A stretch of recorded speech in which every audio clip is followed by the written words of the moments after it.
Who's the master? Man, let's get into this right here because this has been the talk all over the media.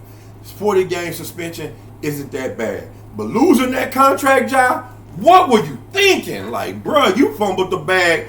Whew, the bag. You dig what I'm saying? That is no make sense zone, no fly zone. You got the bag right here, you holding it. It's like being on the ladder trying to get the championship belt, and then you holding it, but then somebody pushed the ladder on you. But the only person that pushed it on you is yourself.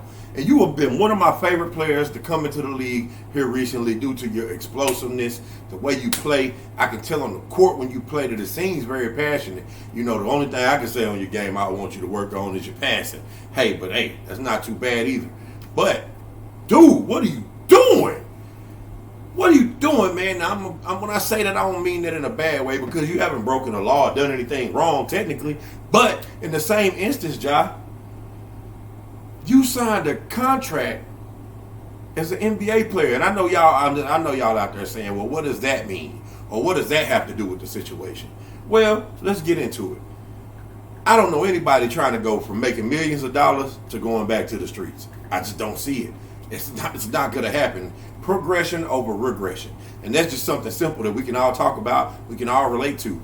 It's just real. Who's doing it? If you had a $226 million contract on the table, but you want to be a gangbanger, who are you trying to be a role model to? I mean, you might even say that you're not a role model, which is cool. I'm all right with that too, but if you're not going to be a role model, why even keep playing in the NBA? I'm not trying to come down on you, Ja, because I really want you to be successful. And that's the number one thing about me coming at this about you. And I'm not saying you ain't a gangbanger, you're not a thug. Hey, I don't know what you live like. You might have been thugging where you from, but all I know at the end of the day is right now, in the world, my daddy told me one thing. You can give a fool $1 million. And you know what it is? A fool with $1 million. And that's what you're starting to seem like right now out here. So now I know everybody's saying he hasn't broken any laws or anything like that, which is cool, fine and dandy. I'm right with you on that.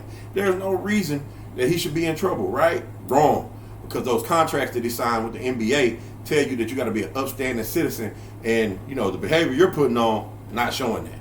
Not saying that he can't have a gun at all. I mean, because why not? You got to have a gun for protection. Look what happened to Paul Pierce. I totally understand having one.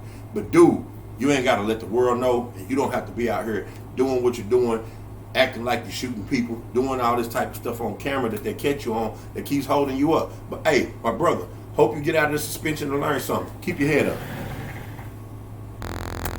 Who's the master?